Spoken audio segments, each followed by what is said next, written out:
Wednesday. Welcome to the Whole Lot of Zeb channel. Talking some diecast, listening to some kick-ass music in the process.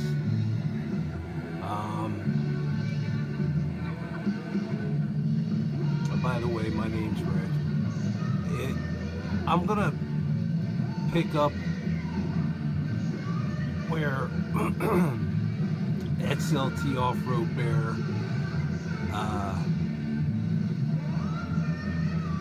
tapped into with having quality control issues with various brands, and I liked what he had to show, and maybe I'm jumping on the bandwagon and continuing with what he had to show. I am not loyal to any one brand. I like them all equally, but if I find something, no matter what brand it is, that doesn't sit right with me, I'm going to point it out. It's that simple. And not every company is going to be perfect 100% of the time. So that's why they have the consumers who point these things out to help make them build things better and hopefully get a better control of their quality control issues, like M2. Mainly M2.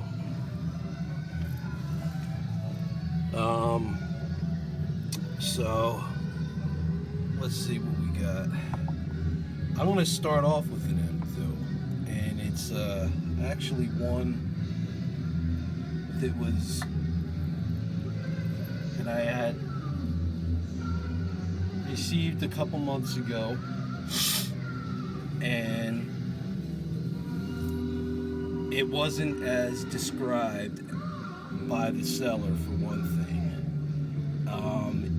It was the pictures looked great. The actual car, not so great. It looked like a 5-year-old was given it to play with. And of course, I'm talking about my 1970 Heartbreak Chevelle. My daughter didn't mind the gaffs in it. I have since closed the driver's side door shut because it wouldn't close properly. They spoke nothing about having a big blotch in the back trunk on the white stripe. That was never mentioned. And the way the pictures were, you couldn't really get a good view of the door and the way it didn't sit properly. They were very they were very convenient on how they took their pictures and presented them. So right here, first up, M2 1970 Chevelle. As you can see, the back trunk, the right stripe, the one on top, has a boil in it or something. It's just horrible. The door had to be glued shut because it was on such a cockeyed angle. Even after taking it apart and putting it back together, there was no saving the door. So I had to actually cut the hinge and glue the door in so it would fit properly. And I was very bummed out because that was my first experience with M2 quality control, and I have since then learned that it is not uncommon for M2 to have these issues. So when anybody ever does a video about quality control, it's a guarantee that M2 is going to be one of the first ones right up there. And it's a shame because they do have great castings, and occasionally they do have a vehicle that has all the opening features that work properly. It just kind of makes you wonder, did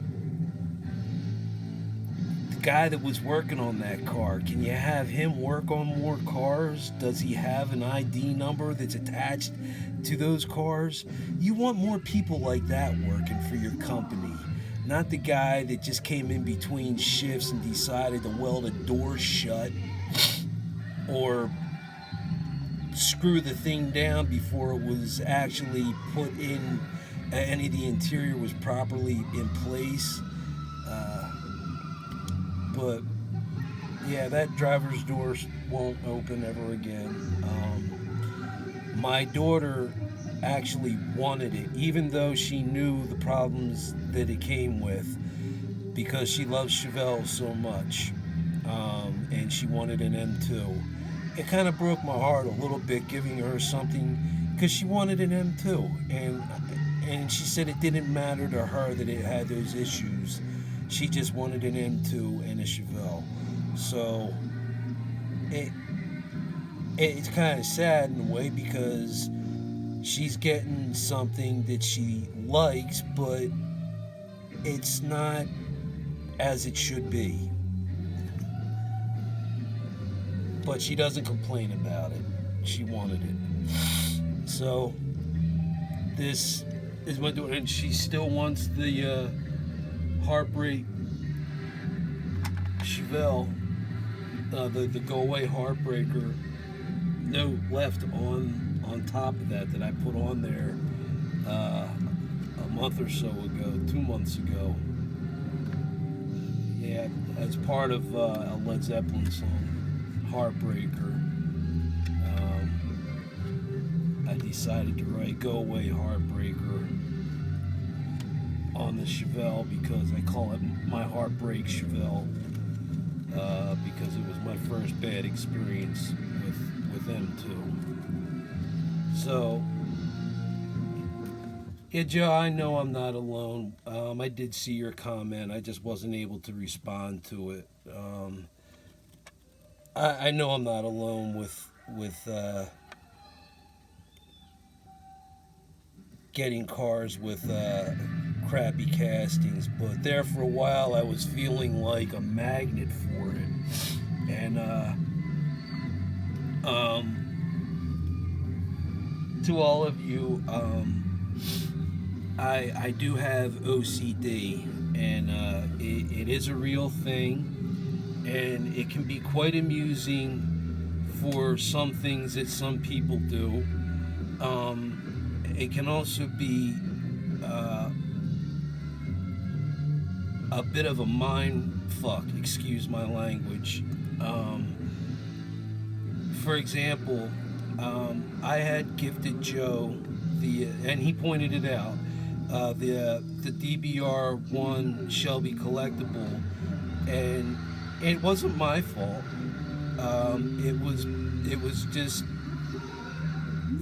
It was a company gaffe, and what had happened was he had showed a DBR1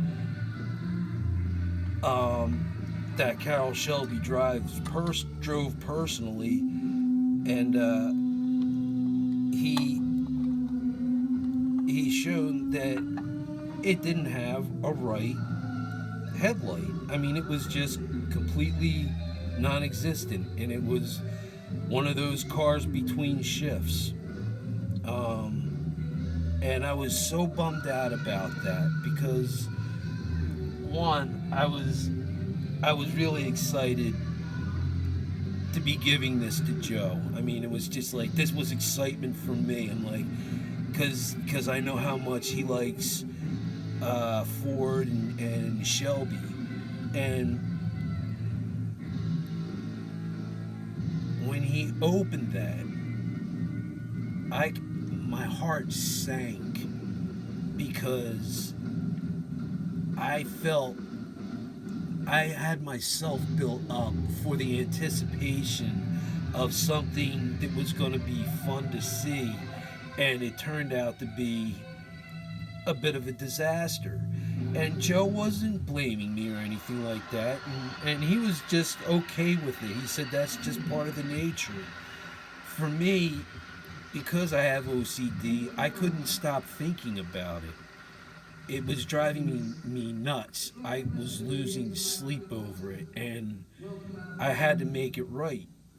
I know it wasn't my fault, but I I wouldn't have been able to sleep knowing that I had given something to somebody that had an issue, irregardless of where blame should be placed or not. It just I felt bad personally, and I wanted Joe to have a complete car that he could be proud of.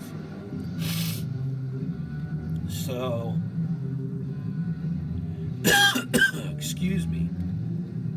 I I had to gift him another one, and that is true for I can say this about anybody that I gift anything to, whether it is something that I made or something that was bought. If it's has a blemish of some sort, I will make sure that it gets replaced with something brand new or of equal value if that item is no longer available. Because I can't deal with things like that too well. It plays over and over in my head, even though I take medication for my OCD because of the issues that I play over and over in my head. I feel like I'm in a therapy session here. I'm supposed to be talking diecast. Alright, anyway, next up I have is my 67 Johnny Lightning Firebird. I had to replace the back tires on this because the back tires were so small they didn't fit in the wheel well right. I mean, it looked like bicycle tires on the back of the car. So I had to take M2 tires that I had, and they actually fit in there quite nicely. But that was an F up on Johnny Lightning's part. Again, I like Johnny Lightning. But I am not a loyal person to any one brand. And here it is, I'm pointing it out. It's been fixed, but there's that. I had an issue with it. I had given Diecast Clown a Camaro,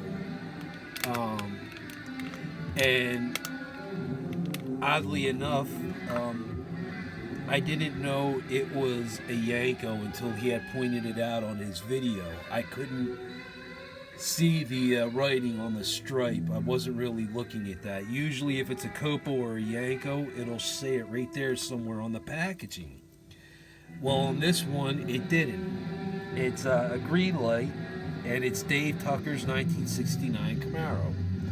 You could see Yanko on the back, above the right wheel, above the wheel wells.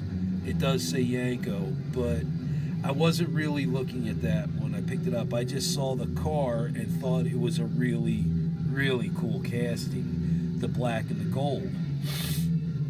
So when I found out that it was a Yanko, I had to get one because those are things that I really like to collect, of the Novas, the Camaros, and I try to find the Chevelles as well with Copo or Yanko. Now, everything about this car was in great shape until I noticed the bumper was Let's see if I can use something a little smaller as opposed to my chubby fingers to point out. I'll use my right hand to do the pointing so I don't stab myself. Alright, so that bumper right there, it was broken half and it was just hanging down. I had to glue it back together and use liquid chrome to get it to look the best I could. I was so bummed out about that. So there's another quality control issue from Greenlight. Next up, I have is a quality control issue with my metallic yellow, acetate metallic yellow. I still don't see where it's metallic, but the Corvette Mini GT. Here, what the problem I had was the rear spoiler was not glued down on this side. It was just hanging off. And I remember one day I was doing a video and it wasn't until after I had posted it. I'm watching this and I'm seeing my Corvette spin around on my turntable and the spoiler is just kind of like popped up off the hole that it's supposed to be sitting in. And I was like, wow, I didn't even pick up on that, and that's embarrassing. But that was a Mini GT screw up. So yeah, there is no vehicle that's beyond a screw up, and I don't know if this is what led to Joe's video, but I have some Jeeps here, and I'm going to show you the first one, and I was really disappointed because I love Auto World, and this is my first problem with Auto World. And if you look inside, there is no roll cage, and there's no reason for this, because there's plenty of die-casts out there, cars included, like the XL68 Camaro that I showed from M2 the other day. It had a roll cage in it. Greenlight makes them with roll cages, and evidently they make them without roll cages as well. To me, I'm sorry, but it's a Jeep. It needs a roll cage.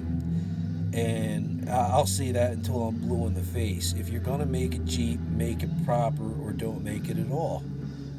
This literally, from the window base up, could pass off as a Jeep Cherokee because there's no roll cage in it. I have nothing wrong with Jeep Cherokees. I have nothing wrong with this casting. It's a beautiful Jeep.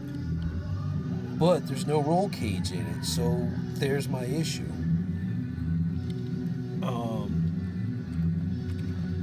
It just really threw me off that was from Auto World, because that was my first experience. And then,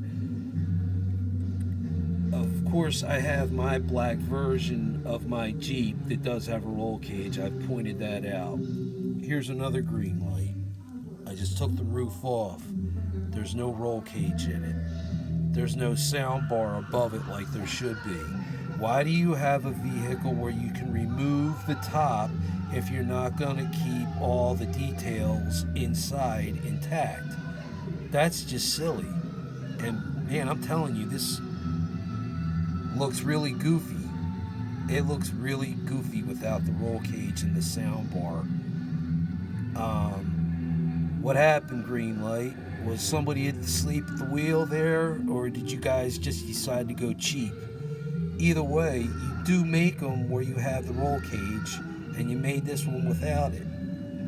What gives? You know, when we're paying for something and we see the way you do something, we expect that same type of quality. But when you start pushing out the vehicle that you've done in various forms of livery and paint schemes, and then you start getting cheap on the customer, then there's issues. Green light. Pull your shit together. If you're gonna do a Jeep, do it with the roll cage like you've done before.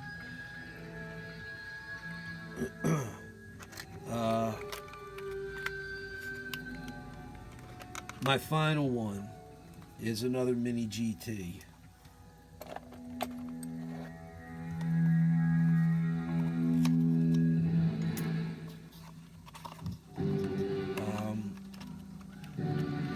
And strangely enough, this might be just something that I might find personally an issue, as maybe it's not something that's a deal breaker for you guys, but when you lay on clear coat, primer, or paint heavy, you lose the door lines. And that is what happened with this Porsche here. They're visible, but not as visible as they should be. My silver one doesn't have that problem. Again, you can see the door line there, but there is a lot of heavy paint over top, especially towards the front of the door. I mean, it just completely disappears. It looks like there's a scratch mark instead of a part of the door, because they got too heavy on the paint or the clear coat.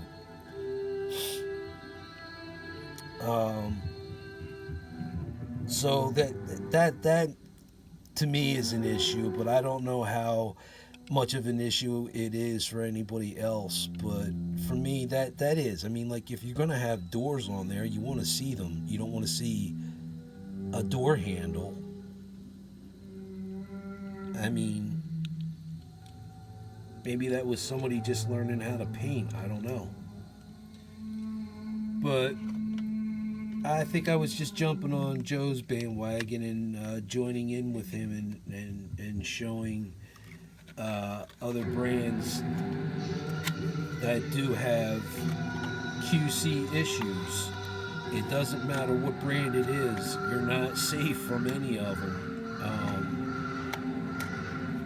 And you can't be loyal to one brand. If you're loyal, you're gonna miss out on a lot of stuff, and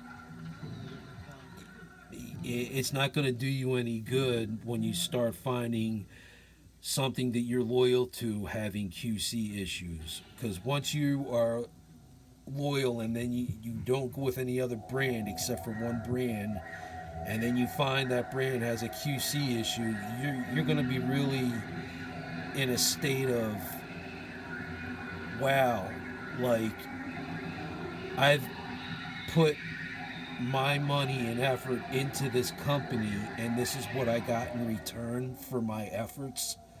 So, I mean, it leaves you with a really bad taste in your mouth. So you can't allow yourself to be loyal to the brand. You have to be open-minded.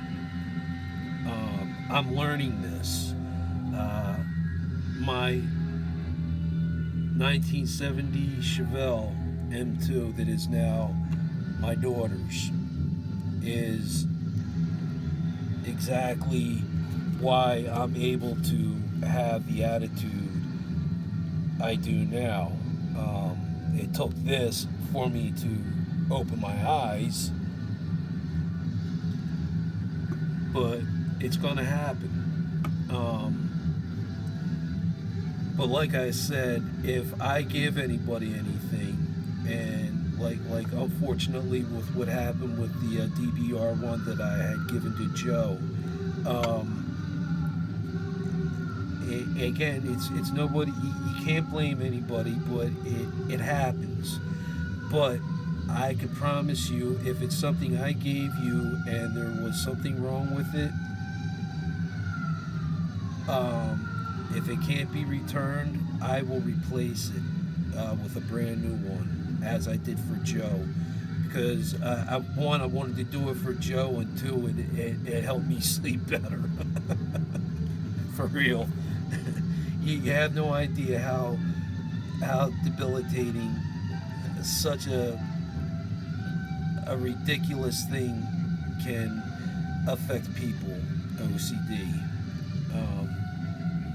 It goes greater than that, but we're really not here for me to be talking about my mental issues. Oh, that just makes me laugh. So anyway, that's what I got on tap. Kind of riding Joe's coattails a little bit with his video from yesterday, and agreeing with what he had to say. I have more Chevelles on the way. A Copo Chevelle, as a matter of fact. I finally am getting a Copo Chevelle. Another 70 M2. Hopefully that goes well like those two did down there. I have a Camaro on the way as well. It is a Camaro that Red Room Diecast Bog had shown earlier today. The NHRA Copo. I fell in love with that Camaro, and it's funny. Here it is. I love Chevelles, but I keep chasing Camaros. Go figure. So eventually, I will be opening this one, just not right now. It's a '73 Firebird. It's a blackout edition. I got that, and I got a Roadrunner, an M2 Roadrunner hooker headers, and it's all blacked out. I'll crack that one, and I'll throw that on the turntable for. I'll do that for another video, another time. And I may crack that rat thing. I don't know. I cracked that one because I got a double of it. So I had given one to my daughter, and the reason I actually did wind up getting an extra one is because one came sent to me, and the steering wheel was just floating around inside the interior, and I just called them up and I asked them, I said, is it possible that I can return this and get a new one? And of course this was through Fairfield Collectibles, and they said sure. She said what we'll do is we'll send you out a return label, and once we receive the damaged product, we will replace it for free. Well, what they did was they credited my card, and they sent me a new one, and they told me to not worry about returning the other one. Not too many companies are like that, and they didn't even ask for pictures. They were basing it off of my honesty, and I was being honest with them, and they went out of their way to make a customer happy, and they did that and went beyond. So I do have an extra one that's got a busted steering wheel. So anyway, I just wanted to throw that out there. Fairfield Collectibles. They're a new company that I personally found. I don't know how many others have known about it, but they are a good company, and They actually come in a little bit cheaper than Auto World does. And if you are still looking for a Rat Fink hearse, if you go to Fairfield Collectibles, I believe they still have them. And Auto World, once they sold out and started selling them again, they hacked up the price. Fairfield Collectibles is still selling them for, it's either $7.99 or $8.99. It's $1 difference than what Auto World is, but still, it's cheaper. I'm always out looking for a deal. I'm not crazy or anything like that, but you know, if you can save a buck here and there, especially in the way the expense is with the die cast, it helps. So if I can pass savings along to somebody else, I'm glad to. So anyway, now that I'm done babbling and riding Joe's coattails on QC issues with various brands, you've been watching the Whole Lot of Zepp channel, and I'm Rick, and thank you for hanging out with me and listening to me babble away and see what I have on tap and listen to good music in the process. If you haven't hit that subscribe button, go ahead and hit that and join the party. That's all for now. I hope you guys stay safe and healthy, and I will catch you on my next video. Take care.